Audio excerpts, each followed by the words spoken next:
Hello hi friends, நான் தான் உங்கள் விஜய். இது நம்ம விஜய் ட்ராவல் எக்ஸ்பி சேனலு.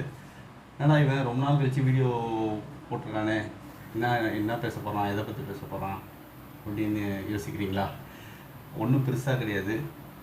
ஒரு மாதமாக நம்ம வீடியோ எதுவும் போடாததுக்கு காரணம் என்னென்னா, கொரோனா செகண்ட் வேவ், அது இல்லாமல் லாக்டவுன் போட்டிருக்காங்க. எங்கேயும் வெளியே போய் விலாக் எடுக்க முடியல, எந்த ஒரு டூரிஸ்ட் ஸ்பாட்டுக்கும் போக முடியல. ஸோ என்ன வீடியோ பண்ணுறதுன்னு தெரியல. அது இல்லாமல் ரொம்ப பிஸி ஆகிட்டேன், ஒர்க் ப்ரெஷரு அப்படிலாம் சொல்லி கதடிப்பேன் மட்டும் நினைக்காதீங்க. ஆக்சுவலாக ஒரு மாதத்துக்கு மேலே ஏன் வீடியோ போடலைன்னா, என்ன வீடியோ போடுறதுன்னு தெரிலங்க. கண்டென்ட்டு கிடைக்கல. பிறகு கை வேறு ஸ்லிப்பாது, கண்டென்ட்டு கிடைக்கல, அதுதான் மேட்ரு. சரி, அப்படியே யோசிச்சுட்டு இருந்தால் வேலைக்காகாது, ஏதாவது ஒன்று பண்ணுவோமே. ஏன்னா என்னை நம்பி ஒரு சில சப்ஸ்கிரைபர்ஸ் இருக்கீங்க. அவங்க என்னை நம்பி சப்ஸ்கிரைப் பண்ணதுக்கு ஏதாவது ஒரு கண்டென்ட் நம்ம கொடுத்துட்ருக்கணும், அவங்களோட இன்ட்ராக்ஷன் இருந்துகிட்டே இருக்கணுன்றதுக்காக தான் சரி நம்மளுக்கு தெரிஞ்ச குக்கிங் போவோமே இப்போது அப்படின்னு சொல்லிட்டு தான் வந்திருக்கேன். இப்போ என்ன நீ பெருசாக குக் பண்ண போகிறேன்னா, நம்ம இந்த முட்டையை வச்சு ஒரு ரெசிபி பண்ண போகிறோம். முட்டையை வச்சு என்னடா ரெசிபி பண்ண போகிறேன்னு யோசிப்பீங்க.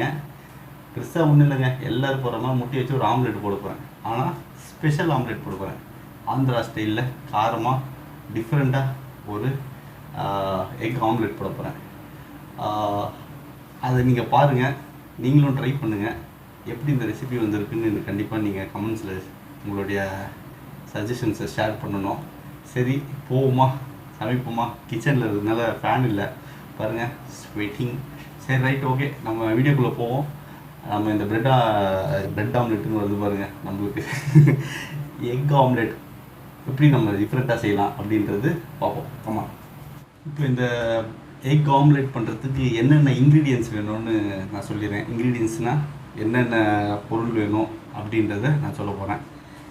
குக்கிங் இதுக்கு முன்னாடி வீடியோலாம் போட்டதில்லை. ஸோ ஏதாவது நிறை குறை ஏதாவது இருந்தால் கண்டிப்பாக சொல்லணும், திருத்திப்பேன். ஓகேவா? ஃபஸ்ட்டு இந்த எக் ஆம்லெட் செய்கிறதுக்கு என்னென்ன வேணுன்றது சொல்லிடுறேன். ஃபஸ்ட்டு முட்டை வேணுங்க எக் ஆம்லெட் செய்ய. ஓகேவா? அதுக்கப்புறம் சின்ன சைஸு ஆனியன் ஒரு 3 எடுத்துருக்கேன். அதாவது என்ன கணக்கு பார்த்திங்கன்னா, 2 முட்டைக்கு ஒரு பெரிய ஆனியனில் ஒரு பாதி எடுத்துக்கலாம், இல்லைன்னா மீடியம் சைஸ் ஆனியன் 1 எடுத்துக்கலாம். இப்போ என் கையில் கிடச்சது சின்னதாக தான் கிடச்சிருக்கு. ஸோ குட்டி ஆனியன் ஒரு 3 எடுத்துருக்கேன். அதுக்கப்புறம் 2 முட்டை இருக்குது, பார்த்துக்கோங்க, 2 முட்டை. அதுக்கப்புறம் என்னடா பிளேட்டில் வச்சுருக்கேன் அப்படின்னு பார்க்காதீங்க, உங்களுக்கு காட்டுறதுக்காகவே டிசைனாக வச்சுருக்கேன் பாருங்கள். இது உப்பு. ஓகே, இது பெப்பர். உப்பு 1/2 டீஸ்பூன், அதாவது தேவையான அளவுன்னு சொல்லுவாங்க. ஸோ உப்பு தேவையான அளவு. Pepper 1/2 teaspoon. Garam masala 1/4 teaspoon. மஞ்சள் 1/4 டீஸ்பூனுக்கு கொஞ்சம் கம்மி. அப்புறம் சில்லி பவுடர் அது ஒரு 1/2 டீஸ்பூன். ஒரு மீடியம் சைஸு பச்சை மிளகா 1 எடுத்துருக்கேன். ஸோ மொத்தம் என்னென்ன இன்க்ரீடியன்ஸ் பார்த்திங்கன்னா, முட்டை இருக்குது, வெங்காயம் இருக்குது, பச்சை மிளகா இருக்குது, உப்பு, பெப்பர், கரம் மசாலா, மஞ்சள் தூள், மிளகாத்தூள். ஓகேவா? ஸோ இப்போ என்ன பண்ணுவோன்னா, ஃபஸ்ட்டு இந்த வெங்காயத்தை நம்ம கட் பண்ணிக்கிறேன். கட் பண்ணிவிட்டு லைனில் வரேன், அப்படியே பார்த்துட்டே இருங்க. வெட்டுறதுலாம் ஜூம் பண்ணி பார்க்க முடியாது. ஸோ நான் பண்ணிக்கிட்டே இருக்கேன், அப்படியே பாருங்கள். அதுக்கப்புறம் முக்கியமான விஷயம், ரொம்ப வேர்த்து ஊற்றுது, அது ரொம்ப முக்கியமான விஷயம் கிடையாது. இதுக்கு முன்னாடி போட்ட ஒரு 2 வீடியோ ஒரு நல்ல ரெஸ்பான்ஸ் கொடுத்தீங்க ஃப்ரெண்ட்ஸ். நானே எக்ஸ்பெக்ட் பண்ணல, புதுசாக நம்ம ஓப்பன் பண்ண சேனலுக்கு இன்னும் ஒரு 100-200 வியூஸ் போகும்னு நினச்சேன். பட் நான் எக்ஸ்பெக்ட் பண்ணதை விட சூப்பர் ரிசல்ட் கொடுத்தீங்க. அப்படி என்ன நான் பண்ணதில் பிடிச்சிச்சின்னு தெரியல. பட் எனிவே, இந்த மாதிரி நீங்கள் சப்ஸ்கிரைப் பண்ணி எனக்கு சப்போர்ட் பண்ணிவிட்டு நிறைய கமெண்ட்ஸ் வேறு வந்துருந்தது. ஒரு நண்பர் ஸ்ரீலங்காவிலேருந்துலாம் நம்மளுக்கு கமெண்ட் கொடுத்துருந்தாரு, சஜஷன்ஸ் கொடுத்தாரு. ரொம்ப சந்தோஷமாயிடுச்சு. ஸோ அதுக்காகவே நம்ம ஏதாவது நல்ல வீடியோ, நல்ல கண்டென்ட் போடணுன்றது யோசிச்சுட்டே இருக்க வேண்டியதாக இருக்குது. சரி, நான் ஒருத்தர் சேனல் ஆரம்பிச்சிருக்கான், நமக்கு சரியாக ரெஸ்பான்ஸ் வரலன்னா அப்படியே அவங்களுக்கு அந்த இன்ட்ரெஸ்ட் போயிடும், சேனலில் வீடியோ போடுற இன்ட்ரெஸ்ட்டு. அப்படியே நிறைய பேர் ஆரம்பித்து விட்டுடுவாங்க. பட் எனக்கு அந்த இன்ட்ரெஸ்ட் போகாததுக்கு காரணம் நீங்கள் கொடுத்த சப்போர்ட்டு தான். ஒரு 2 வீடியோ 3 வீடியோக்கெலாம் நல்ல ரெஸ்பான்ஸ் இருந்தது. அதாவது 1000 2000 3000 வியூஸ்லாம் போச்சு. ஸோ அந்த மாதிரி கீப் சப்போர்ட்டிங் மீ. நீங்கள் சப்போர்ட் பண்ண தான் எனக்கு இன்னும் நல்ல வீடியோஸ் பண்ணணும், இன்னும் நான் ஏதாவது பண்ணணும் அப்படின்னு ஐடியா வருதோ இல்லையோ இன்ட்ரெஸ்ட் வரும். So thanks for your support. வெங்காயத்தை வெட்டிட்டேன். ஓகேவா? இப்போ வந்து பச்சை மிளகா வெட்டிக்கிறேன்.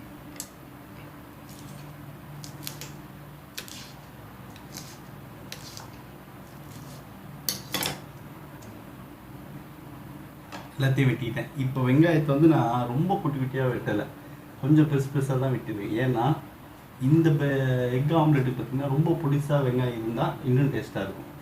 ஸோ அதுக்காக நான் இந்த சாப்பரில் போட்டு சாப் பண்ண போகிறேன். கரெக்டாக போடுறேன்னு நினைக்கிறேன்.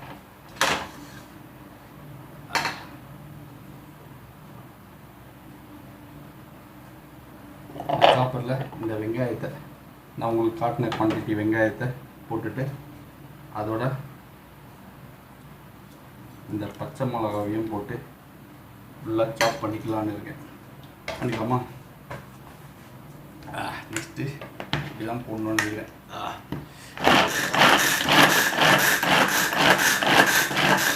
சூப்பர் பண்ணிட்டேன். என்னங்க கொஞ்ச நேரம் இருக்கிறதுலேயே நம்மளுக்கு இவ்வளோ ஸ்வெட்டிங் ஆகுது. வீட்டில் கிச்சனில் லேடிஸ் எவ்வளோ நேரம் சமைக்கிறாங்க. ஐயோ ரொம்ப கஷ்டங்க. சும்மா சொல்லக்கூடாது, நம்ம இது சரியில்லை அது சரியில்லைன்னு ஏதாவது ஒன்று குறை சொல்லிகிட்டே இருப்போம். பட் நம்ம செய்யும்போது தான் அதோட கஷ்டம் தெரியுது. ஸோ குறை சொல்லாதீங்க. பார்த்துக்கிட்டீங்களா? வெங்காயத்தையும் பச்சை மிளகாவையும் சேர்த்து வச்சுட்டேன். கண் எரியுதுங்க, இதுங்க. ஐயோ கண் எரியுது.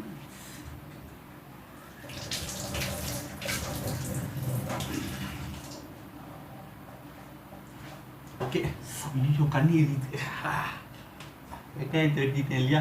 சரி ரைட், ஓகே. வெங்காயத்தை வெட்டியாச்சு. நெக்ஸ்ட் என்ன பண்ணுவோன்னா, ஒரு கடாயில் ஃபஸ்ட்டு இந்த வெங்காயத்தை நம்ம வதக்க போகிறோம். ஓகேவா? வதக்கிட்டு நெக்ஸ்ட்டு என்ன பண்ணோன்னு நான் சொல்கிறேன். ஓகே ஃப்ரெண்ட்ஸ், வெங்காயத்தை வெட்டியாச்சு. வெங்காயத்தையும் பச்சை மிளகாயும் சேர்த்து ஒரு சாப்பர் மிஷினில் போட்டு நல்லா சின்னதாக கட் பண்ணியாச்சு. ஸோ ரெண்டுத்தையும் சேர்த்து ஏன் ஒன்றா வெட்டினேன்னா அப்போ தான் ஒரே மாதிரி சின்னதாக இருக்கும். ஆயில் நம்ம அந்த பிரெட் ஆம்லெட்னே வருதுங்க. இந்த எக் ஆம்லெட் சாப்பிடும்போது முட்டை ஆம்லெட், இனிமேல் முட்டை ஆம்லெட்னு வச்சுக்கலாம், நம்மளுக்கு எதுக்கு இந்த இங்கிலீஷ்லாம். இந்த முட்டை ஆம்லெட் சாப்பிடும்போது இந்த பச்சை மிளகா பெருசு எல்லாம் வராது. ஸோ நல்லாயிருக்கும். ஒரு பைட்டுக்கும் நம்மளுக்கு அந்த காரம் இருக்கும். ஓகேவா? ஸோ ஃபஸ்ட்டு கடாயை எடுத்து நான் ஸ்டவ்வில் வச்சுக்கிட்டு ஃபஸ்ட்டு என்ன பண்ணோன்னா கேஸ் ஆன் பண்ணணும்.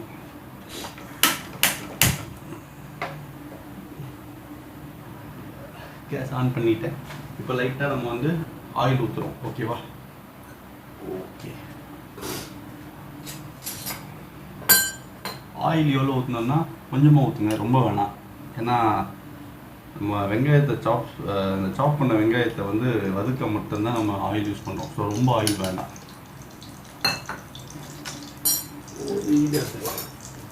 ரெடி வதக்க. ஓகேவா?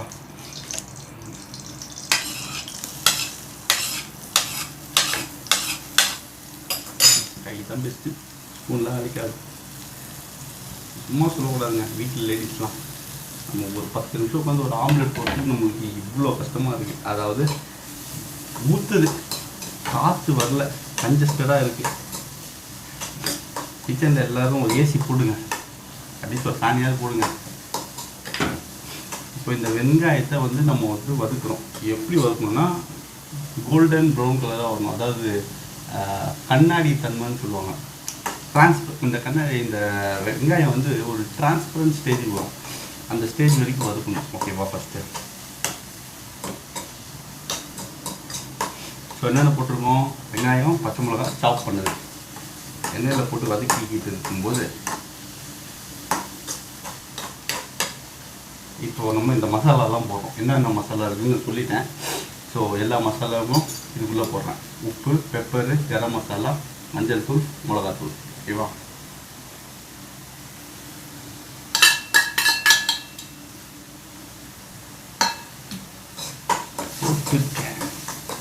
போட்டு ஸ்டாக்கு.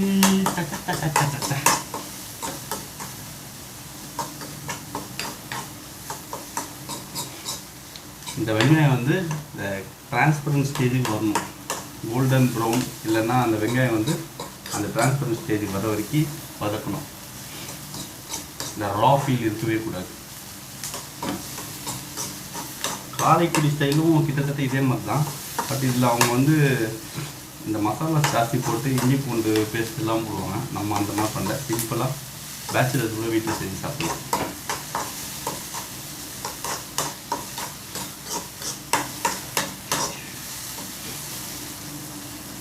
மீடியம் ஃப்ளேம்லேயே வச்சுக்கோங்க, ரொம்ப ஹை ஃப்ளேம் வேணாம், அடி பிடிச்சி போகுது. இப்போ வந்து இந்த வெங்காயம் வந்து அந்த டிரான்ஸ்பரன்ட் ஸ்டேஜுக்கு வந்துடுச்சு, அதாவது கோல்டன் ப்ரௌன் கலராக வந்துடுச்சு. நீங்களும் பார்க்கலாம், தெரியுதா பாருங்க, தெரியுதா? வச்சுட்டேன். இப்போ இதை ஆஃப் பண்ணிக்கலாம். ஓகேவா? ஆஃப் பண்ண உடனே என்ன பண்ணணும்னா ஒரு டம்ளர் எடுத்துக்கோங்க. நான் இந்த டம்ளர் எடுத்துருக்கேன். ஓகேவா? ஏன்னா 2 முட்டையை அடித்து ஊற்றணும். ஸோ அதுக்கேற்ற மாதிரி கொஞ்சம் பெரிய டம்ளராக எடுத்துக்குவோங்க. இதில் இருக்க கண்டென்ட் எடுத்து நம்ம இப்போ வதக்குன வெங்காயம், பச்சை மிளகாய், இந்த மசாலாலாம் போட்டு வதக்குனது இந்த டம்ளரில் போட்டுக்கலாம்.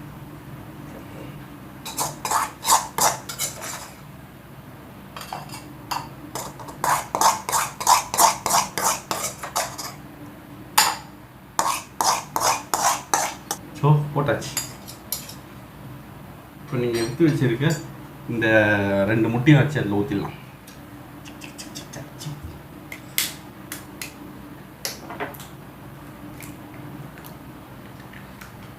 நார்மலாக எந்த சமையலாக இருந்தாலும் நம்மளுக்கு செய்யும்போது, இல்லை ஜென்ரலாக வீட்டில் கேஷுவலாக செய்யும்போது நல்லா வந்துடும். பட் யாருக்காவது ஸ்பெஷலாக செஞ்சு கொடுக்குறோம் அப்படின்னும் போது தான் சொதப்பிக்கும். பட்டு இப்போ சொதப்பாது அப்படின்னு நம்புகிறேன். ஆவா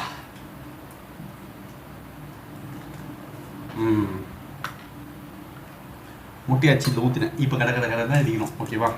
உப்பு வந்து ஆல்ரெடி நம்ம வெங்காயத்துலேயே போட்டுட்டோம். ஸோ இப்போ தனியாக இந்த உப்பு போடணும்னு அவசியம் கிடையாது. ஓகேவா? நல்ல பிரெட் ஆம்லெட்டுக்கு நம்ம முட்டையை போட்டு டம்ளரில் அடிக்கிற மாதிரி டக்கு டக்கு டக்கு டக்கு டக்கு டக்கு டக்கு டக்குன்னு அடிக்கணும். நல்லா மிக்ஸ் ஆகிடும் வெங்காயம். ஸோ நீங்கள் தனியாக இதில் உப்பு போடணும்னு அவசியம் இல்லை. திருப்பி சொல்கிறேன், ஏன்னா நீங்கள் இதில் திருப்பி உப்பு போட்டிங்கன்னா உப்பு அதிகமாகிடும். ஓகேவா? இப்போ என்ன பண்ணுறோம், நெக்ஸ்ட்டு தவா வைக்கிறோம். ஓகே, தவா எடுத்துட்டேங்க. நான்ஸ்டிக் தவா. எதுக்கு நான்ஸ்டிக் தவா எடுத்தேன்னா, நம்ம வந்து ரொம்ப ஆயில் போடக்கூடாது. ஏன்னா வெங்காயத்துலேயே ஆல்ரெடி ஆயில் போட்டு வதக்கியிருக்கோம் கொஞ்சமாக. ஸோ இது நான்ஸ்டிக் தவாவாக நீங்கள் யூஸ் பண்ணிங்கன்னா இந்த முட்டை ஆம்லெட், ஸ்பெஷல் முட்டை ஆம்லெட் நம்ம போடும்போது எண்ணெய் ரொம்ப ஊற்ற தேவையில்லை. ஸோ ஈஸியாக எடுத்துடலாம். ஓகேவா? இப்போ வந்து தவா எடுத்தாச்சு. தவா எடுத்து வைக்கிறதுக்கு முன்னாடி நம்ம கேஸை பற்ற வச்சுக்கலாம். Right, okay.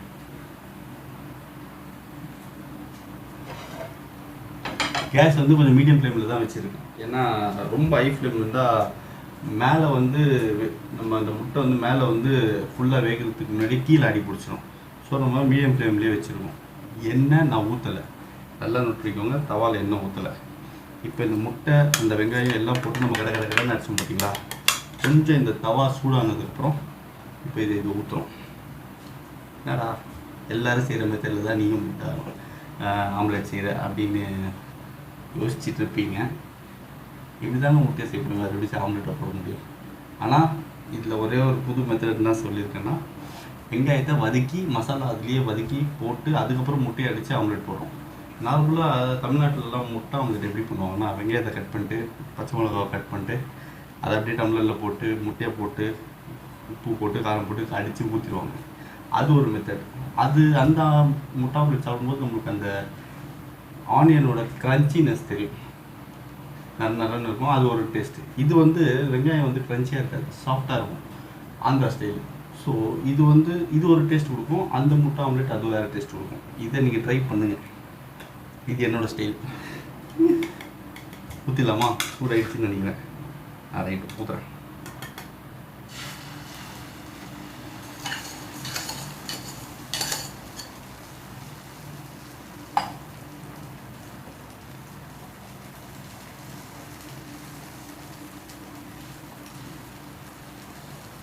தோசை லெவலில் போட்டிருக்கேன். ஏன்னா 2 முட்டை போட்டேன் இல்லையா, பெருசாக தான் வரும்.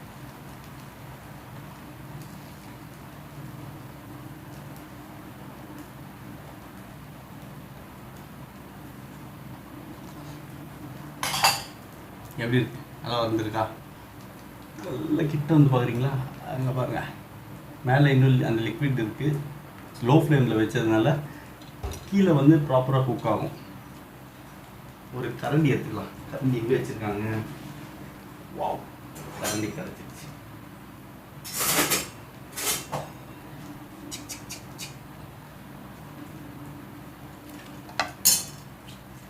ஒரு 2 மினிட்ஸ் கூட ஆகாது, முடிஞ்சிடும்.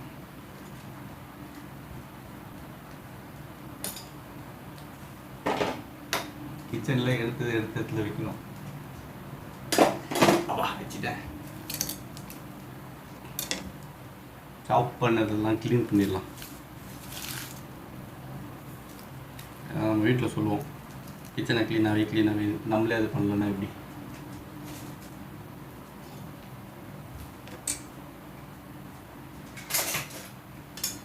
முட்டை ஒரு சைடு ஆயிடுச்சு பாருங்கள். நான் எண்ணெயே ஊற்றலை, பட் ஆனால் ஒரு ஸ்மூத்தாக வந்துருக்கு. அப்படியே ரிட்டர்ன் ஊற்றுறோம். வாவ், என்னங்க இன்னைக்குன்னு பார்த்து ஸ்பெஷலாக செய்யும்போது நல்லா வந்திருக்கு. நல்லா பஃபியாக வந்திருக்கு. ஏன்னா நம்ம முட்டையை டம்ளரில் ஊற்றி வெங்காயத்தை போட்டு எவ்வளோ நேரம் அடிக்கிறோமோ அவ்வளோ பஃபி ஆகும்.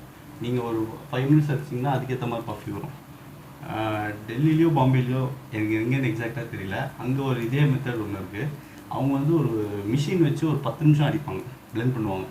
அப்போ அந்த மாதிரி பண்ணி அவங்க ஆம்லெட் போடும்போது நல்லா பஃப்பாக, அதாவது இட்லி மாதிரி பஃப்னஸ் அதிகமாக இருக்கும்.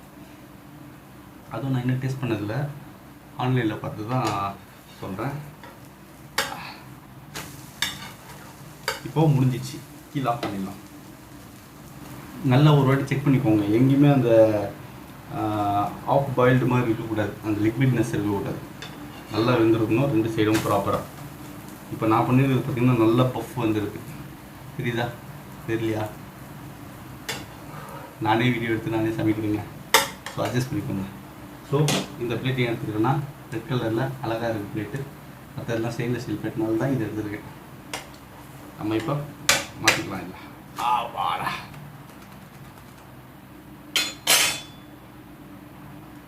பண்ணியாச்சு. இப்போது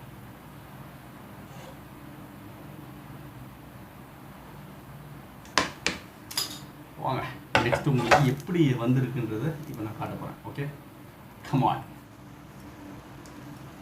நல்லா வந்திருக்கா? சூப்பராக வந்திருக்குல்ல? நல்லா ரொம்ப வேகாமல் நல்லா பஃபினஸ் வந்திருக்கு. இதில் பார்த்தீங்கனாலே தெரியும். நல்லா 2 முட்டைக்கே நல்ல பெரிய தோசை சைஸில் வந்திருக்கு. ஸோ பிரெட் ஆம்லெட் பண்ணியாச்சு. சூப்பராக தோசை மாதிரி வந்திருக்கு. இதை நீங்கள் தனியாகவும் அப்படியே சாப்பிட்லாம், சூப்பராக இருக்கும் டேஸ்ட்டு. மைனஸு, டொமேட்டோ சாஸு, இது 2த்தையும் வச்சு சாப்பிட்டிங்கன்னா அல்டிமேட்டாக இருக்கும். இல்லைனா நல்ல ஒரு ப்ரெட்டு, நல்லா சால்ட்டு ப்ரெட்டை வாங்கி 2 சைடு டோஸ்ட் பண்ணிவிட்டு நடுவில் வச்சு சாப்பிட்டிங்கன்னா தாறு மாதிரி. இந்த 2த்தை விட இன்னொரு பெஸ்ட்டாக இதை சாப்பிட்ணுன்னா சொல்கிறேன் பாருங்க. நல்லா ஒயிட் ரைஸு சாம்பார் வீட்டில் செஞ்சுருந்தாங்கன்னு வச்சுக்கோங்க. ஒயிட் ரைஸு சாம்பார் மிக்ஸ் பண்ணிவிட்டு அது சைட் டிஷ்ஷாக இதை இந்த முட்டை ஆம்லெட், பிரெட் ஆம்லெட் நேரம் திருப்பி முட்டை ஆம்லெட், இது வந்து இந்த காம்பினேஷனை அடிச்சிக்கவே முடியாது.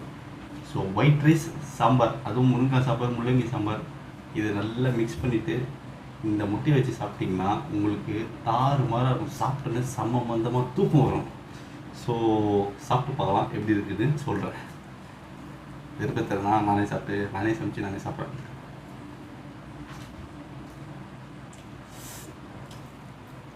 சான்ஸே இல்லை, சூப்பராக இருக்குது. இதுக்கு முன்னாடி கூட இவ்வளோ டேஸ்ட்டாக வந்தது இல்லைங்க. உங்கள் முன்னாடி செய்யும்போது தான் இவ்வளோ டேஸ்ட்டாக வருது. ஓகே ஃப்ரெண்ட்ஸ், இதை நான் சாப்பிட்டு முடிச்சிடுவேன். இதை நீங்கள் ட்ரை பண்ணுறீங்க வீட்டில், பசங்களாம் ட்ரை பண்ணுங்கள். ஏன்னா பசங்க ட்ரை பண்ணால் தான் இது ஒரிஜினல் ஃபீட்பேக் கரெக்டாக சொல்வீங்க, கரெக்டாக செய்வீங்கன்னு நம்புகிறேன். செஞ்சு இதோட ஃபீட்பேக்கை நீங்கள் கமெண்ட்ஸில் ஷேர் பண்ணுறீங்க, அதை நான் பார்க்குறேன். ஓகேவா? ஸோ அவ்வளோதான், இந்த வீடியோ முடிச்சிக்கலாம். அடுத்த வீடியோ திருப்பி யோசிக்கிறேன் என்ன நல்ல வீடியோ எடுக்க முடியும்னு பார்த்துட்டு திருப்பி வரேன். தேங்க்ஸ் ஃபார் வாட்சிங்.